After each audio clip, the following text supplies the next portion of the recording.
I'm here in the heart of Syria at one of the most critical times in the country's modern history. I arrived from Beirut earlier today. The drive was fairly uneventful. Border control is very strict. They are very careful about who they let in and out of the country, but they do let journalists into the country. I was able to get a visa, and the reports from other Western journalists, I don't know what they're saying when they say that they can't get into the country. Obviously, you can. Their visas may be denied, but they're probably denied for other reasons. I think there's more to that story. So I'm here in Old Town, and I came to the city expecting to find everybody on edge or, fearful for an attack. But it turns out that everyone is extremely friendly, extremely easygoing, going out of their way, bending over backwards to make my stay easier, more comfortable, saying welcome to Syria every time they see me, asking if I'm American, being very friendly and open towards me. And it's really not the reception that I expected at all from watching Western media, basically, the mainstream media. Every story that you see and hear talks about how people are terrified of living under Assad and that he's, a brutal murderer and he's butchering his own people.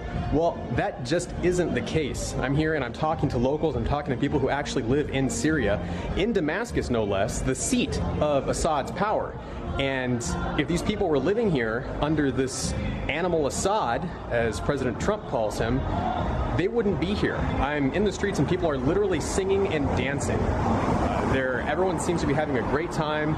There doesn't seem to be much fear for an attack at all, and certainly not of President Assad. I'm going to keep investigating, looking into some of the areas in the coming week that have allegedly been under attack. We're going to look deeper into the story and find out what's really going on. For One America News, I'm Pearson Sharp, reporting from Damascus. All right, that was a story that Pearson did previously, but let's go live to Pearson Sharp right now, standing by in Damascus.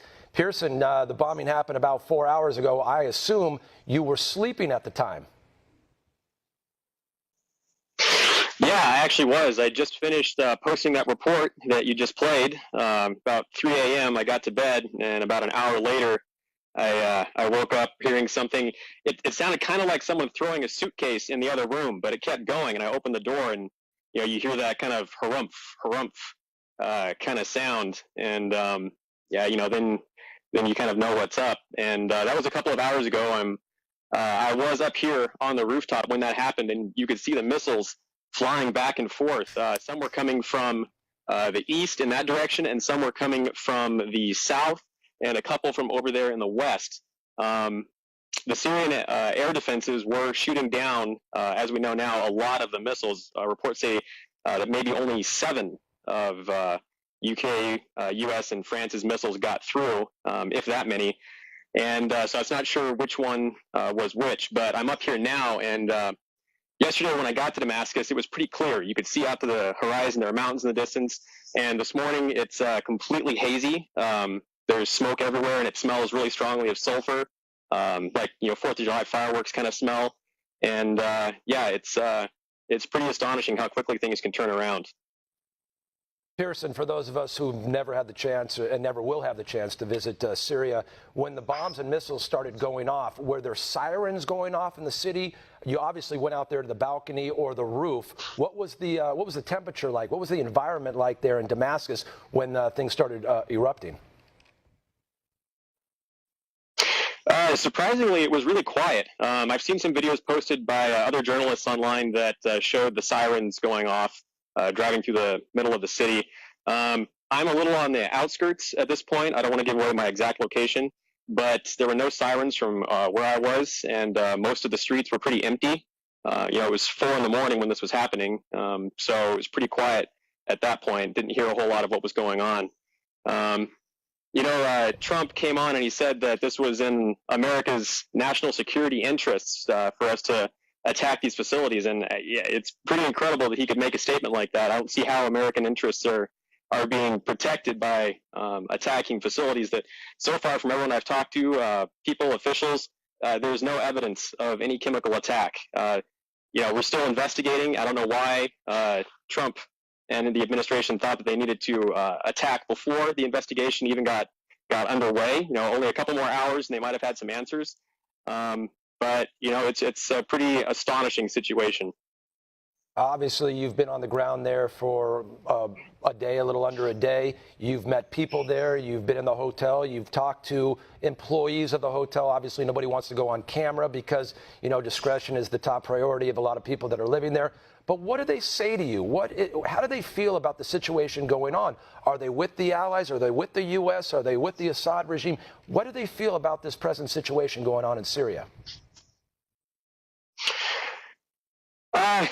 There's a few mixed reactions. After I finished filming that last report that you played before this, I was out on the street, and a couple of Syrians stopped and watched me. And when I finished, they came over and asked me questions, wanted to know, who I was, what I was doing, and I explained that we were there to kind of show the side of the story that's not getting reported in a lot of media outlets. And you could see a change on their faces immediately. They just had this look of gratitude that someone was sharing their side of the story. They said, they love Americans and they love America, and they want to get along. They want Americans and Syrians to work together to overcome these issues. And they don't understand why we're doing this to them. When I left, I said goodnight to them, and they said, God bless America. And, it's a pretty strong sentiment for a country that keeps bombing them. I talked to a hotel worker here this morning after I found out that we'd been attacking them.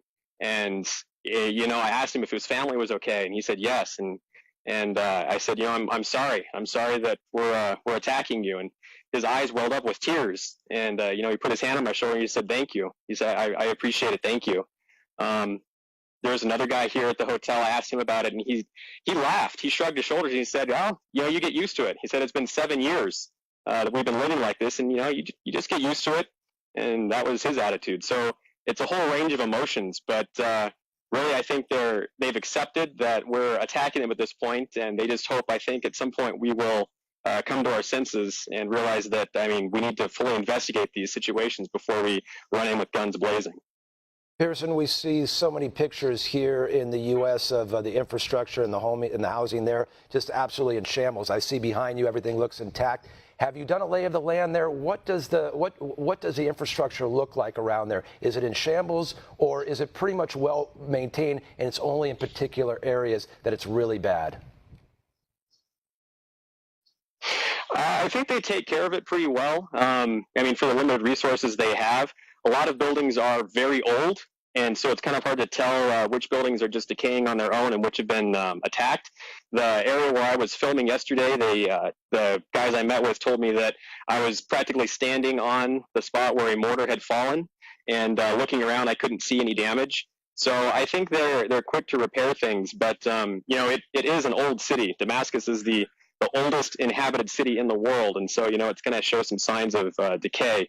But Syrians are really proud of their country and of their president. Everybody I've talked to loves President Assad. They think he's doing a wonderful job. And, these aren't people like, the media says, they aren't at gunpoint. They aren't being coerced to share this opinion. They really are proud of their country and their leader. And they want the world to know that they're trying to do the right thing, and that we should too. We here in America would think Syrians right now that they would stay inside. They would almost be hiding on a daily basis. But we saw in your piece that wasn't the case. It looks like people are on the normal out there, and they're going about their lives.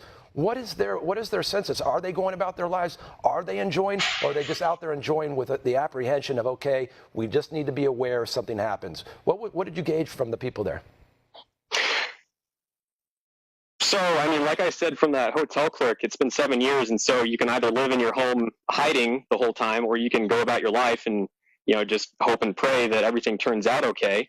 But there's another attitude that's running along with this, that these people are, they're tired of living under the gun, from President Trump to Obama to, all these administrations who have targeted the Middle East. They're tired of the constant fear of threat and attack. And the last few weeks, there's been a lot of rhetoric out of Washington that we're gonna make them pay, and so a lot of Syrians, I think, are they're fed up, and they're ready to show what they can do. When I was talking to people yesterday, they were saying, we're tired of living under this threat, and we almost hope that the U.S. does attack so that we can respond and show you what we're capable of. So I'm not sure what the response is going to be, but the Syrians are very resilient, they're very proud, and I think they're ready for anything. It's 8 o'clock Saturday morning in Syria, Damascus, where you are standing. several hours after the America and its allies responded to that alleged attack. Are there people on the streets right now? Is everybody sleeping? What does it look like behind you? So right now it's pretty quiet. There's some people out there sweeping the streets. I think it's pretty much life as normal for the time being. Right now, as an American, it's not quite safe to wander the streets, so we're hanging out in the hotel and getting a feel for when it would be safe to go back out. We're waiting for some official word, and that's pretty much all I can say about that for the time being. But yeah, I mean, I think this has happened before for Syrians. They're used to this, and I think they're not going to stop going just because of a missile strike. As hard as that is for us to understand as Americans, where we have a safe, warm bed to sleep every night, and no one ever bombs our homes. They're used to this. Okay, and before I let you go, just one final question. I know you don't want to disclose the location of where you are staying, but when those bombs, the missiles attacked, bombed the areas, 3 specific areas, 2 in Homs and 1 in Damascus, what reference point to where you are staying? How far would you say from your hotel were those attacks? If you could maybe do it as maybe in mileage. So that's a good question. The attacks obviously happened in 3 waves, and so they hit different places. But from the hotel workers that I've talked to, apparently one of the attacks was less than a mile away. I'm not sure how accurate that is, but that's the information I'm being given right now. So, I mean, less than a mile away. It was pretty loud when I was standing up here. At night, it's hard to tell how far away a blip of light is. But the explosions were loud, and if it's under a mile, then that's close enough for me.